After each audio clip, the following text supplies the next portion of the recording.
Thank you for letting me present the technology budget for 23-24. I'll go through the slides, but I'll go slow. If you have any questions, please stop me, or we can ask the questions at the end. So we'll start with the budget goals. Most of them you have already seen. As always, we always reevaluate the costs and services that we receive from different vendors. I continue to support initiatives that are by the building and anything additional that are brought to the technology department. We do have a one-to-one technology program for students and staff, so that's high priority for the district. The technology infrastructure updates and security updates always be the forefront for me. New York State Education Department requires us to go through an NLAW 2D process, and we are still continuing to do that for all of our vendors to have our student data private and on all the systems that we have supported. The NIST framework is something that we added last school year, and we continue to work on that, documenting things and also creating new procedures that are around security and cybersecurity. The last one that's there, computer science and digital fluency standards, is a new addition because New York State did approve the computer science and digital fluency standards, and we're required to have that in place by September 2024. Okay. Every year we go through a technology refresher. This year, you can see summer 2022, we are right now completed with that project. The high school workstations, elementary interactive panels, one-to-one device, the middle school computer labs for Project Lead the Way and art department. So this summer, we're going to be working on the middle school classroom workstations. We did not refresh the PLTW laptops at the high school last year because they were not used for about a year during COVID, so we gave another year, so it's up for renewal now. The one-to-one device for the students, the Chromebook, a couple of years ago, actually 2021, the year that I came in, we actually had an infrastructure upgrade, but we didn't do that for Furnace Woods and BB, so they're up on the docket for this year. And the high school teacher laptop. So we did start that process in 2020 when COVID happened. We started deploying laptops to the teachers. So now it's coming to that 3-year, and we are starting to see some of those computers having issues. So we're gonna start looking at the high school teacher laptops, and we'll save those laptops as a loaner for the rest of the districts if those computers come into repair. Okay. I always like to include this in there so you know how many tickets that we're working on. You'll see 2019-20, very low ticket count. We do drive, actually. You can probably talk to the staff. I always say put it into the Helpdesk ticket.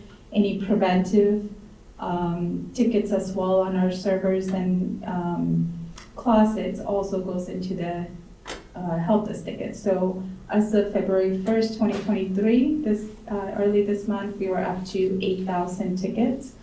And it's about a day to close those tickets. Some tickets takes longer and some tickets are closed right away. Can I just ask one quick question about that before?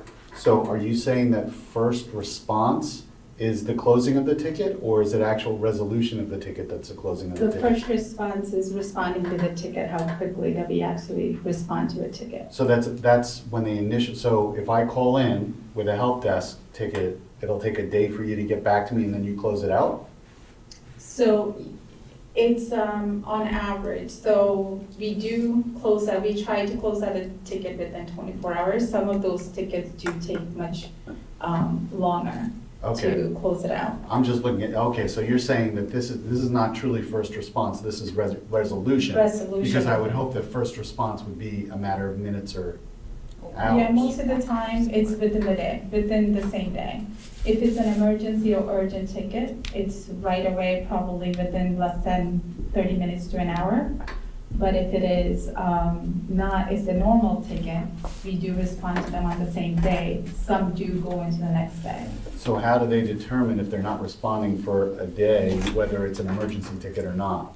Because they're tagged in the system as an urgent or emergency. Okay, So they do get an alert and saying like it's an emergency ticket, so they okay, do so get it'd be an an alert. too. internal ticket, not necessarily a student ticket or another user? Most of the time, the emergency tickets and urgent tickets is when the teachers put it in as the classroom, the computer is not working, cannot process, move on with the instruction. That's an emergency ticket for us. Students, most of the times, Chromebooks that are repaired, or they did something and we kicked them out of the Wi-Fi sometimes. So those kind of things do come in. We do respond to them, but it depends on, it's still calculating the hours, not by business day. So if they put in a ticket like 2 o'clock, we're not responding until the next day. Okay. All right, thank you. I just want to make sure that that's a very visible, impactful thing to all of our students and faculty. So Yes. thank you for sharing that.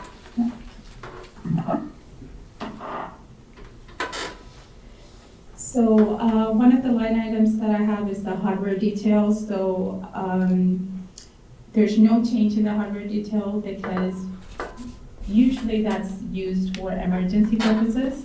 And if it's not spent, we usually use them at the end of the year for hardware, and then we don't use that for the lease. So there's no change in that line item.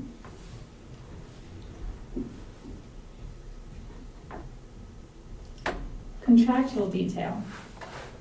You will see a negative number, a change there, because this is, contractual detail has everything that we have with a vendor. We have our ISB,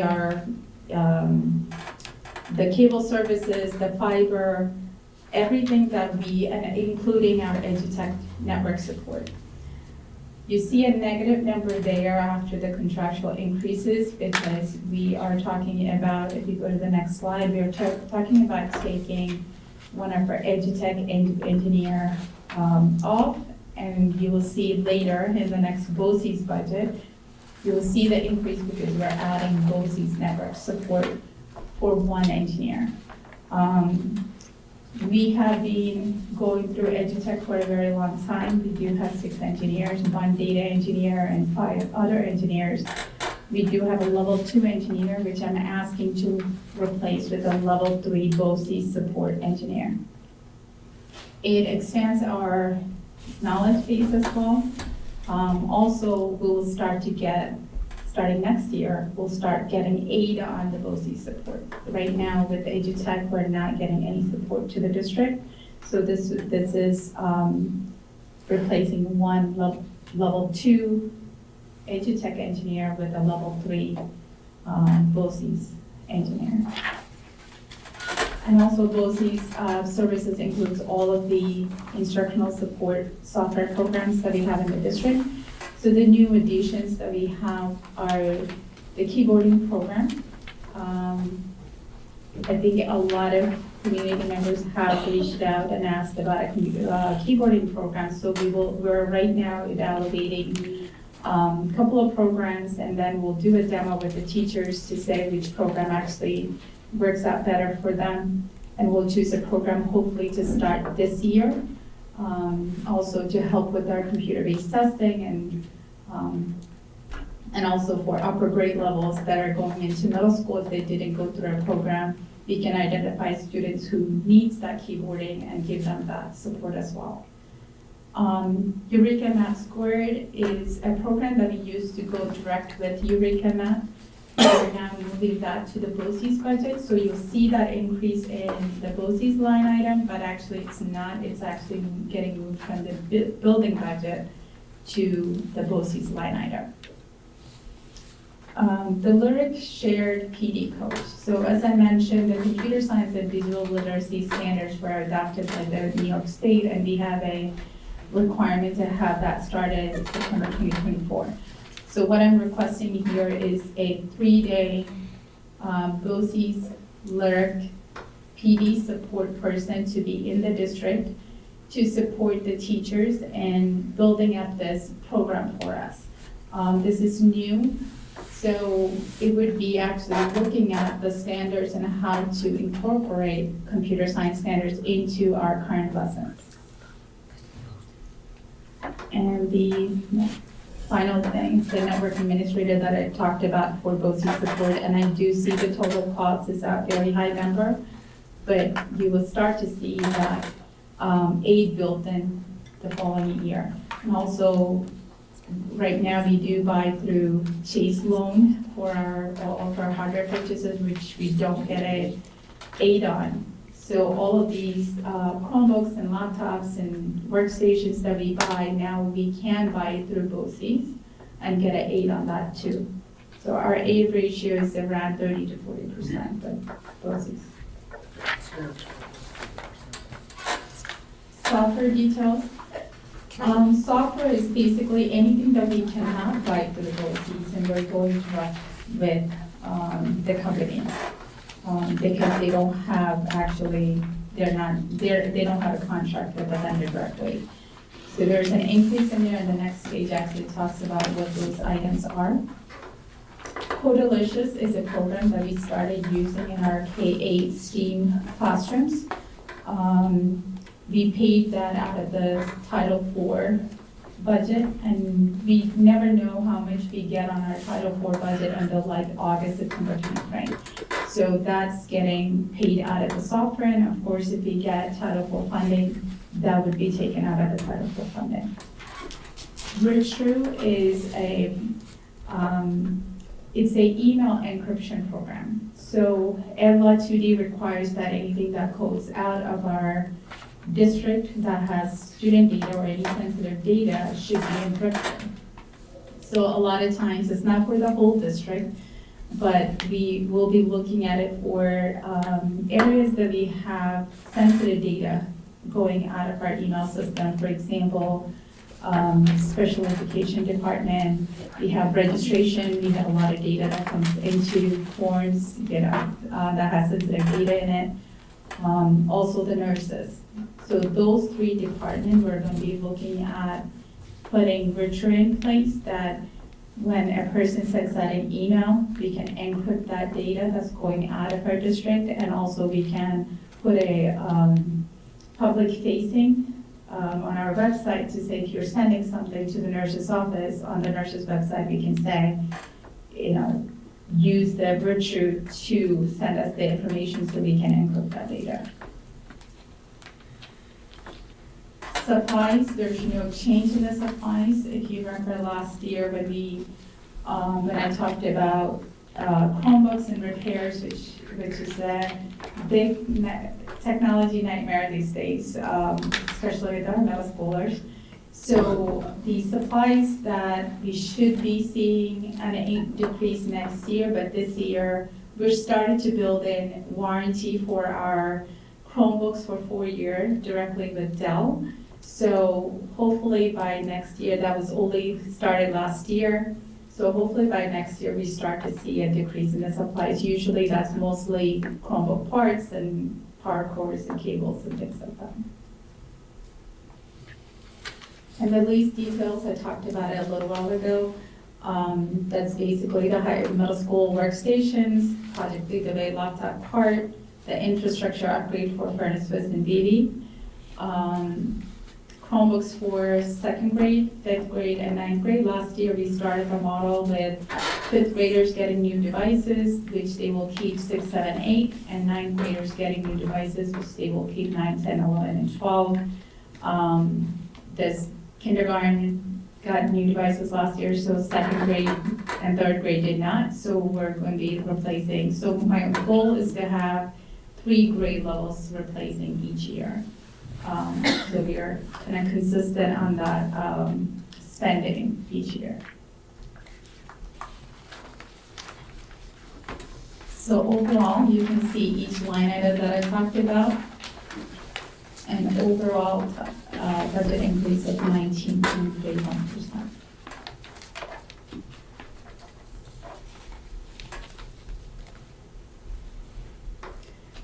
So I wanted to highlight some of the technology things that we're doing in our department this year. Very happy to report that we have a great student help desk program in the district now at the high school with the support of our sailors students.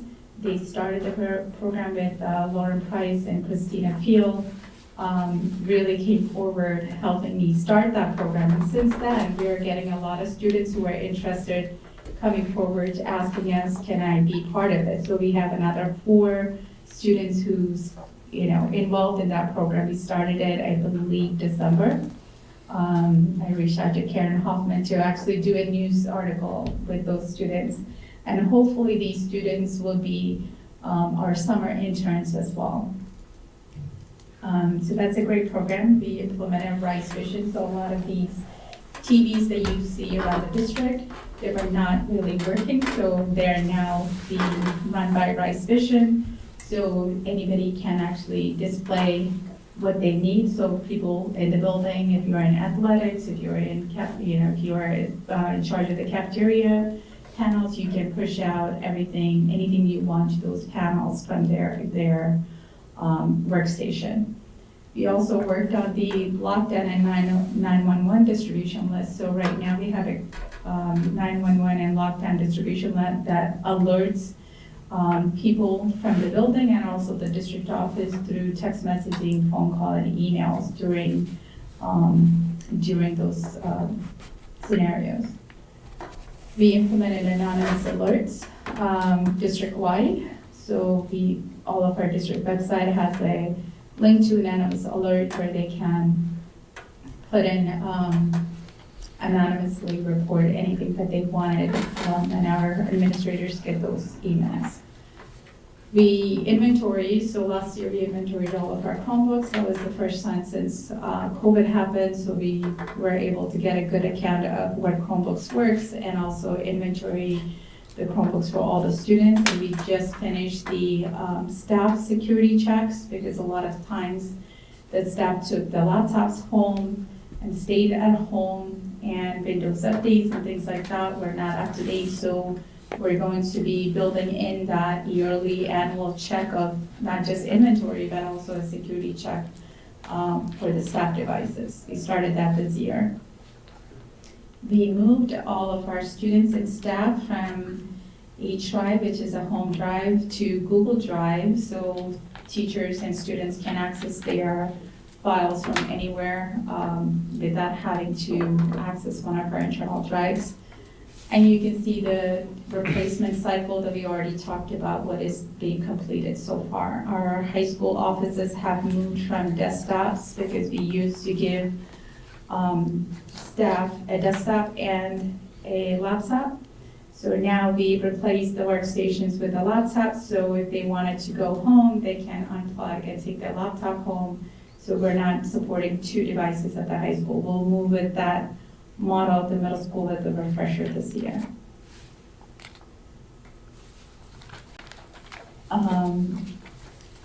And cybersecurity wise, we have done, we actually done a redundant network. We are right now working with our ISP was First Light. We're right now finishing the work with LightPath for a second ISP. The Wi-Fi streaming, so we used to have 6 networks. If you actually were connecting to our Wi-Fi, you would see Guest Network, Chrome Network, Henhead Schools Network, all different kinds of network. So we now have it streamlined to just the Hendrick Hudson School District. If you are a staff or student in the district, you can use your username and password to get into that network and have access to the network. And the Henhead Guest account is basically you can get a 24-hour access on our network with limited for vendors and presenters that are coming into the network. We rolled out successfully BYOD to the district. For grades 9 through 12, our students were bringing their devices, but even last year, but now we know exactly who's bringing their device, who's, using our devices. About 30% of our high school students bring their own devices. Cybersecurity was a major forefront for me this year, so we disabled remote Chrome desktop, which basically means that if you are at home, you can connect to computers in the district. We disabled that and replaced it with VPN for administrators mainly. We disabled USB mass storage on most computers, but unless it is on a needed basis, that means we cannot just plug in a USB into our computers, because that's usually when you're coming from home.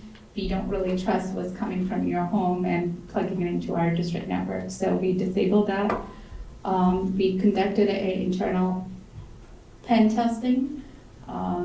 We did do multiple phishing campaigns, basically asking, and we have results for all of that. We implemented network access control system. That means you cannot just come and plug in, like Greg knows, cannot just plug in a computer to our network without us allowing that IP or MAC address into our system. We applied email restriction for our students because our students had email K-12. We don't need to have emails for our K-3 students because they really should not be getting emails from the district. So we disabled that for fourth through 8th graders. We don't allow students to receive or send emails outside our Henry Schools account, and then 9 through 12 you're allowed to, which most districts already do, but we just started doing that this month or last month. Password policy has been changed for all the students and staff. As of March 1st, we're actually moving to 14-character complexity passwords for the staff. With right now, our password changes every 90 days, which is a hassle for the staff, but we're changing it to more complex according to the new standards, but for 1 year. Also, now we have an approved technology list on our website of everything that we use in the district that contains student data. I believe that's it. So, any questions? I have a question. So, for staff that have sensitive access to either PII or financial information, or ability to transfer funds, access financial systems, I didn't see anything around MFA in there. It's interesting you asked that question. So MFA is the next on my list to go that route. We've been collecting a lot of information on which systems actually have MFA. Wait, for the, the normal people. Multi-factor I'm authentication. sorry, Okay. multi-factor authentication, I apologize. That's what I call it. So definitely we are going to be moving. We did turn on Google multi-factor authentication. We don't require it. We will be working with especially the administrators to make sure that they're going to start doing that. We did have to tighten our Wi-Fi access because sometimes when you get those MFAs, you need to have Wi-Fi service to do that. So that was the Wi-Fi changes that we made. We will be looking at MFA through Microsoft Azure. Okay. We just started the deployment of Azure, so we would be looking at that as well. So that's next. That's on my great. list. And then, so the other question I have is for this framework implementation, do you have someone independent reviewing whether or not we're complying with the framework, or are you just using it as a baseline? So right now, it's a lot of documentation. We just started, I mean, we have an incident response plan, we have a disaster recovery plan. We're now going through the list and documenting what we need. Hopefully by the end of summer or next year, because it is a pretty hefty, for someone who have looked at this framework, it's a pretty hefty, undertaking to do that. We won't be doing, right now, last year we did the pen testing, this year we're doing the external pen testing. The year after, the same company who does the pen testing also does a NIST framework check. Okay, So we're hoping to do that when we're done with the documentation. okay, that helps a lot, thank you. Any other questions? Yeah. You said 30% of 9th through 12th graders bring their own device. Do they not get issued a Chromebook from the school if they're going to bring their own device? Yeah, so that's a little bit different than what it used to be. We used to assign a Chromebook to every student, then it just sits at home, collect dust. So this year, what we did is we had them sign off if you want a device or if you don't want a device. So anybody who wanted a device, we gave them a device. The 30% did not take the device. We just used them as loaners and circulation at this point. Is there any way we can do that at the middle school? I do not want to bring in personal devices to the middle school. We already have a lot of trouble with the middle school. We want to have them on our Go Guardian is our account, and if teachers are able to watch what they're doing even at home on a Go Guardian. High school students, on the other hand, and also the troubleshooting, like our students are very tech savvy, but at the same time not for all the right reasons. So connecting to our Wi-Fi is always a problem as well. So we don't want to take that chance at the middle school. We still want to be able to have some control. And we do state testing up to 8th grade. We do iReady assessment, things like that, so we have control over the devices that we're deploying for those purposes as well. Okay. I have a follow-up question about middle school specifically. I have two of them actually. One is, okay, middle school students, are they having a more difficult time because they don't have backpacks to carry the Chromebooks around? Are they walking through school Yeah. carrying these Chromebooks with a charger, every single one of them? No charger. No charger. They don't need chargers? They come charged. Classrooms have Yeah. chargers. Oh, I don't know, because 2 years, 3 years ago, my kids didn't carry them, right? No. So, So Lauren, Ms. Collins and I have talked about it several times this year. It's a number of reasons. They don't have a backpack, but at the same time, we're actually the 5th grade devices that are in classes right now. Before they leave, I'm actually putting a cover on them. okay. So they will keep that for 6, 7, and 8. So hopefully that would help. The other thing, we did deploy chargers last year, 2 per classroom, so they don't have to go to the library to charge, so they do have that. Next year, the 8th graders were getting new devices for 9th grade. We're gonna keep those devices, so we should hopefully, working devices, about 150. We're gonna deploy 2 of those to each one of the classrooms, so that way there's a loaner device in the classroom without having to travel. So I think that not having the backpack, but also the tables, what I'm hearing is when they're writing there, Yeah, small. it falls off and then, damages. But we're hoping that putting a cover on it will help with that. I think they do, like, we have looked at different types of covers for the laptop Chromebooks, and, we think hopefully we'll have a decrease in the number of devices that are breaking. And also we would have more devices covered through the Dell warranty, which helps with, there's a better turnaround for me through Dell for a device repair than our Worth Avenue insurance that we currently have. And the other middle school question, I think it's an elementary as well, but are we rolling out testing online this year? Does New York State have, do we have to do it by a certain date? And what grades are doing it this year? So this year, we did a simulation testing for 3rd grade, 5th grade, and 6th grade. It was more for me, for our network and our Wi-Fi and our, Chromebooks to, whether they work or not. 6th grade, 5th grade, we didn't have any issues. 3rd grade, because of the keyboarding factor, we wanted to roll back. So they will be doing paper testing this year. So starting next year, I believe 5th graders, Margaret, do you remember which grade levels are required for 2024? Yeah, I don't know. There's a requirement And on, not all the grades, they're scaling it, so I can't remember who they picked, but the state will say, for argument's sake, 5th grade and 7th grade must Yeah. do it computer-based. The next year, it'll be 4th grade, 5th grade, 6th grade, so Right. we just can't remember what the exact rollout is in the year. Is New York State moving to put Regents exams also online eventually? Eventually, yeah. We know that. we do hear it. We do hear about SATs and we do hear about Regents all being online too. So I don't know which year, but definitely computer-based testing is a head start to that. Yes. So I'm gonna, if I could just add to that, the new science tests are also computer-based. So those will be, 5th and 8th grade?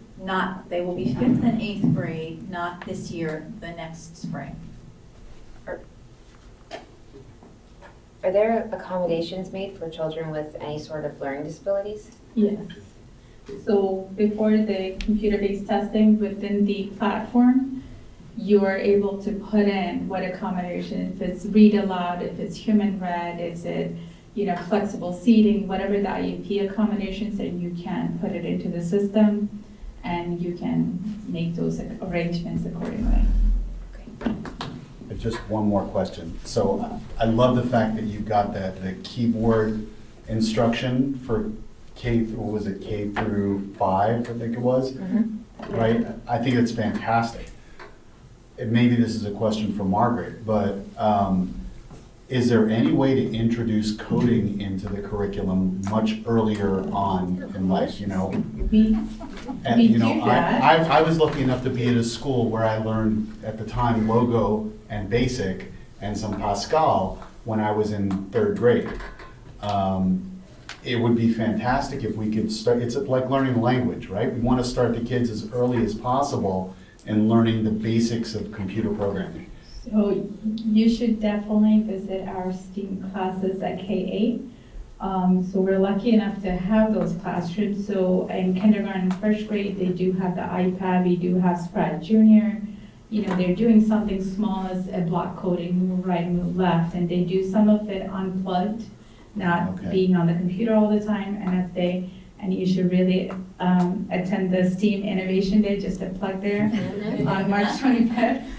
So the teachers are going to be talking about how the expansion of STEAM all the way to the 12th grade. So 4th and 5th grade actually does a wonderful, we've moved from Scratch Junior in 2nd, 3rd grade to Scratch.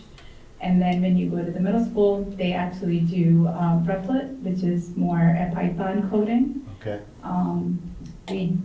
And that progression you will see across, but this is the first year for it.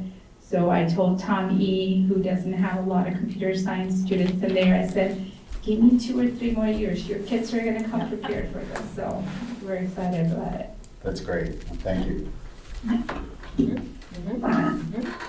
have a follow-up? I have a couple, but I just want to say, our kids did have coding in elementary school.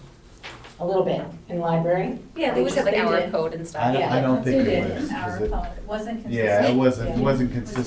But then when they got It to wasn't- middle school, they did it in art. It was part of art class. Yeah, but Yeah, it wasn't. we have it a wasn't The art, all it is though. kids. It was part of the art curriculum. I don't know. It did exist. We're getting better, which is great, but it did exist. Yeah. Where does Schoology fit into all of this? Is that like because it's not listed anywhere? Schoology is our platform for the high school. Yeah. So we had a little bit of, we use Seesaw, K2, which is like more elementary. We do have some teachers on Seesaw in 3rd and 4th, and we're kind of moving them off of Seesaw and going to Google Classroom. So from our 3rd grade through 8th grade uses Google Classroom, and then when they hit 9th grade.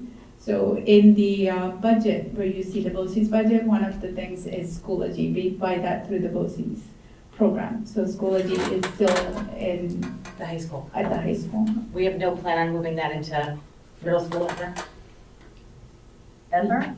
Ever's a big You won't ever say ever. I mean, is it discussed? I mean, I know that there's a big learning curve to it for So- students. I did talk to our STEAM Club advisor a couple of weeks ago because they were going to be participating in the Innovation Day. And one of the things the students really did talk about is Schoology transition, even for students, is not there. So I'm gonna work with those students and the high school administration to maybe run something over the summer by students, for students. So we'll, I think we need to make that transition more smoother. Do I think 8th graders can do Schoology before they come to the school? It's a huge transition, but maybe at least, an introduction, would it be This helpful? year, they totally winged it, the freshmen.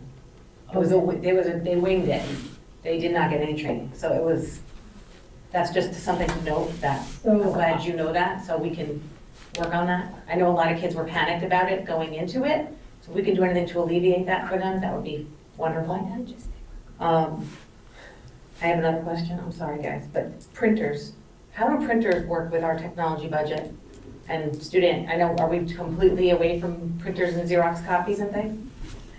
so printers, I am not a paper person, so printers it's a sore subject for the district, but what I will love to see is, I did do the mapping of the high school with Mr. Granassi.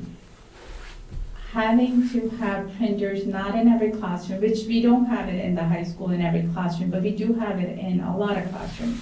I did have a meeting with the instructional leaders to say, my goal is not to have a printer in every classroom, is to have access to the printers. Our copiers, starting beginning of this year, after I came in, we turned on secure print, which means they can print from anywhere and use their badge to release their print from any copiers in the district. So high school teachers have been really adapted to that, but we do have some areas we have printers, and those printers are older. So I have had conversations with the principals about, I do see K-2, 2-3 possibly having printers because they are younger kids. I don't want them in front of the computer all day. But starting with 4th, 5th grade, middle school, high school, we should be looking at what I call centralized printing, which means if you have this hallway has, 10 classrooms, they can all print to this print location.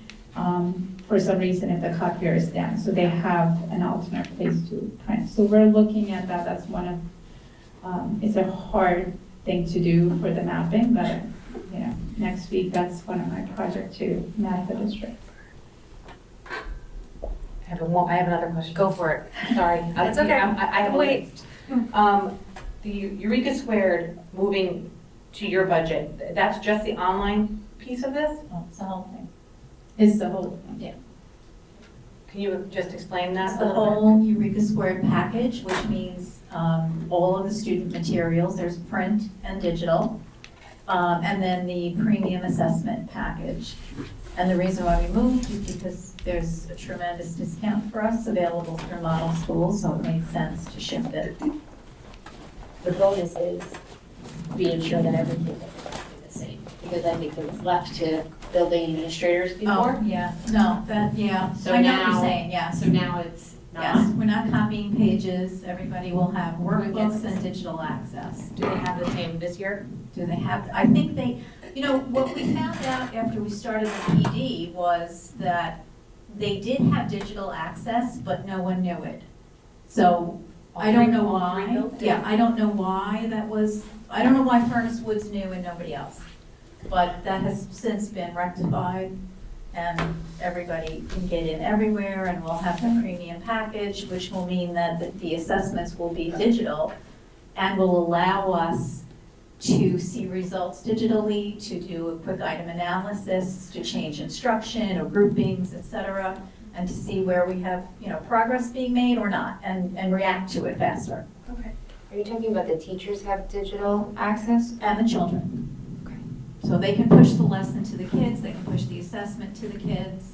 So, and there are also workbooks if they choose to use paper. And all three schools, Sorry. and all three schools will be single sign-on through ClassLink and rostered for all the students, teachers as well. Have we found an online parent resource for this? Did we find one? Good. Well, I just know that in years past, our math curriculum was very easy. If your kid was out, was sick, if the parent didn't understand, you I could pull up honestly, I'm not gonna lie to you, I don't know what the parent resource is and if there is one, but I can find out for Because you. whatever used to be was incredible. Like if you, as a parent at home, if you didn't understand the math lesson, you could either, Go on. pull up the notes, it would show you, give you a cheat sheet, whatever. And, some nights math's hard. Not the same anymore.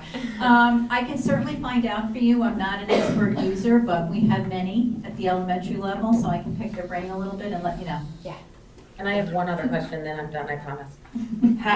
Who has access to, we have a whole bunch of software, and I'm sure that it's by grades, right? So, like, would my children in the high school know that they have access to Microsoft 365 as opposed to using, they can access Excel instead of Google Sheets or Adobe? Like, what does that look like for a student, the access to the software? So are you talking about just Google versus Microsoft? Or I'm talking about everything, like, I don't think parents realize that their children have access to this many software That was my question as well. options. Like, parents don't know, so how can we get that to parents and have students know that they have access to this?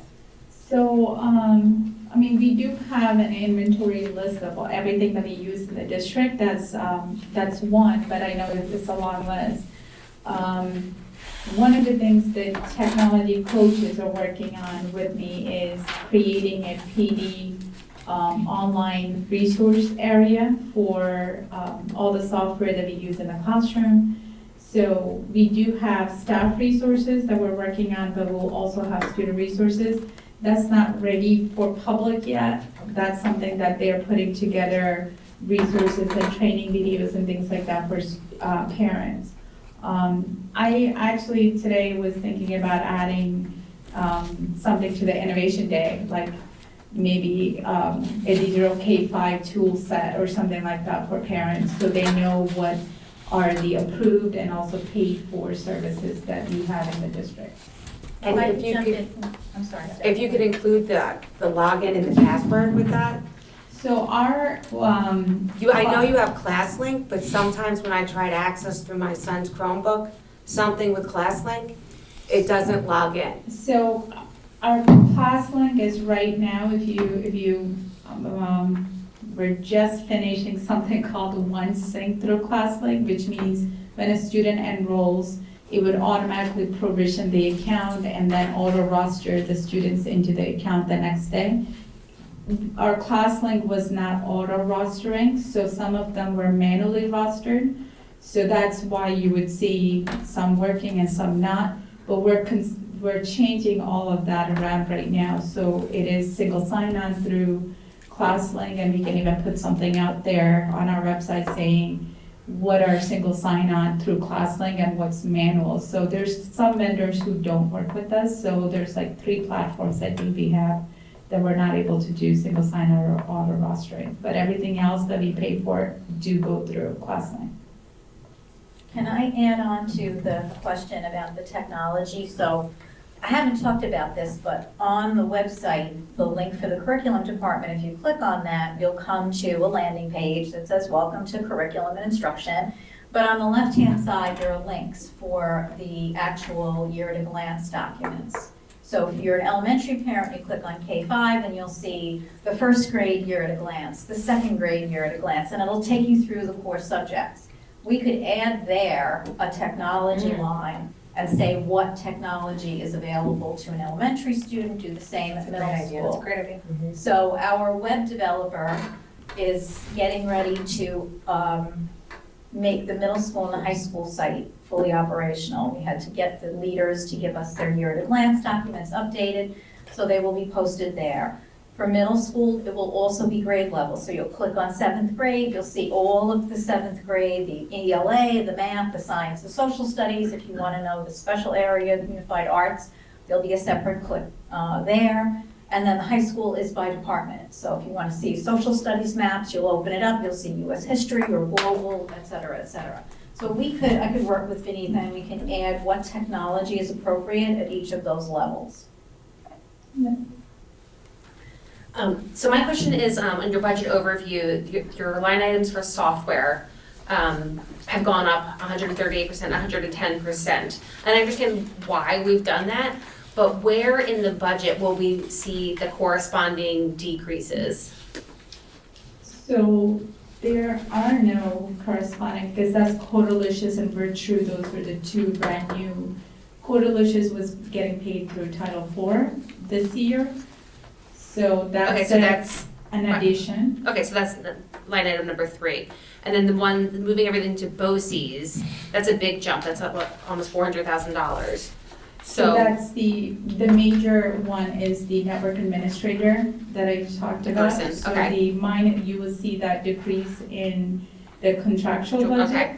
And then the increase in the BOCES budget. The other 3 things that I believe that's there is the PD coach for 3 days, the keyboarding program, and the LHRIC squared. Those are the 3, that big jump that you see there. So that seems like a lot to me, $100,000 for 3 days of PD. I know it's aidable, but is that what the norm is? It just seems like a lot of money. So most of the districts around this area for the last about 3-4 years, you can check with many of the districts. They hire their own PD coach, their instructional technology coaches. Like I know my home district is Yorktown, they have 2, one at the elementary, one at the middle high school.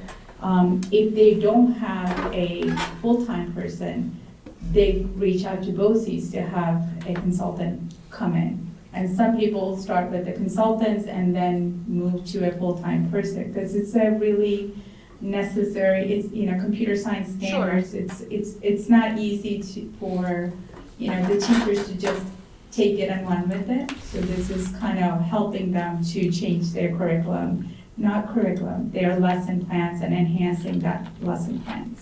3 days a week. 3 days a week, full-time. Yeah. Okay. I'm sorry. I thought it was just 3 days. I thought it was just like 3 days out of Oh, no, 100. 3 days a week, full-time, sorry. Sorry. Yeah. Yeah. Thank you. Okay, thank you, that was very helpful. Oh, right, because we used to pay separately for coaches, right? It was like a separate stipend we paid? They have they're only allowed to work like after school. Yeah. So. And they weren't always available because they were teaching classes themselves and stuff. Yep, okay, thank you.